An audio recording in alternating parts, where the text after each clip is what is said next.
പാപങ്ങൾ ചെയ്താൽ പിന്നെ അള്ളാഹുവിനെ അനുസരിക്കാൻ സാധിക്കാത്ത ഒരവസ്ഥ വരും. ഫലൗലം യകുൻ ലിദ്ദംബി ഉഖൂബത്തുൻ ഇല്ലാ അന്നഹു യസുദ്ദു അൻ തആഅത്തിൻ തകൂനു ബദലഹു. ആ തിന്മക്ക് ഈ ഒരു അവസ്ഥ വരികയാണ്. എന്താണ്? അവൻ തിന്മ ചെയ്താൽ അവൻ അതിന് പകരമായി ചെയ്യേണ്ട നന്മ അവന് തടയപ്പെടും, അനുസരണം തടയപ്പെടും. വയഖ്തഉ ത്വരീഖ തആഅത്തിൻ ഉഖ്റ.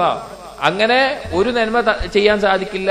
അങ്ങനെ തിന്മ ചെയ്യുമ്പോൾ അടുത്ത നന്മ, അടുത്ത അനുസരണം ചെയ്യുന്നതും തടയപ്പെടും. ഫയഖ്തഉ അലൈഹി ബിദംബി ത്വരീഖുൻ സാലിസ. അങ്ങനെ വീണ്ടും അനുസരണത്തിന്റെ, അള്ളാഹുവിനെ ചെയ്യേണ്ട കർമ്മങ്ങൾ ഓരോന്നായി നഷ്ടപ്പെടും. സുമ്മ റാബിയത്തുൻ വഹലും മുജറൻ. അങ്ങനെ അനുസരണത്തിന് പകരമായി തിന്മകൾ മാത്രമായി പോകും. ഫതൻഖതിഉ അൻഹു ബിദംബി തആഅത്തുൻ കസീറ. ധാരാളം അള്ളാഹുവിന് ചെയ്യേണ്ട അനുസരണങ്ങൾ അത് മുഖേന മുറിഞ്ഞു പോകും. കുല്ലു വാഹിദത്തിൻ മിൻഹാ ഖൈറുൻ ലഹു മിനദ് ദുനിയ വമാ അലൈഹാ. ആ നഷ്ടപ്പെടുന്നതൊക്കെ അവന് ദുനിയാവിലും അതിനുള്ളതിനേക്കാൾ ഉത്തമമായിട്ടുള്ള അനുസരണങ്ങളായിരിക്കും.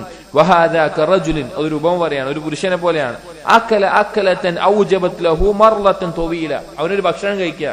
ആ ഭക്ഷണം കഴിച്ചാൽ നീണ്ടു നിൽക്കുന്ന കുറെ കാലം ബാധിക്കുന്ന രോഗം വരും. മനഅത്ഹു മിൻ ഇദ്ദതി അകലാത്തിൻ അത്യം മിൻഹാ. അവനാ കഴിച്ച ഭക്ഷണത്തിനേക്കാൾ നല്ല ഒരുപാട് ഭക്ഷണങ്ങൾ പിന്നീട് തടയപ്പെടുന്ന ഒരവസ്ഥയിൽ അവനെത്തും. അതുപോലെയാണ് തിന്മ ചെയ്താൽ അവൻ ചെയ്യേണ്ട അനുസരണങ്ങൾ ധാരാളം അവന് നഷ്ടപ്പെടും. അള്ളാഹിനെ അനുസരിക്കാൻ സാധിക്കില്ല. തിന്മയിൽ മുഴുകുന്ന ആളുകൾക്ക് അള്ളാഹുവിനെ അനുസരിക്കാൻ പിന്നെ സാധിക്കാതെ അത് നഷ്ടപ്പെട്ടുകൊണ്ടിരിക്കുന്ന അവസ്ഥ വരും.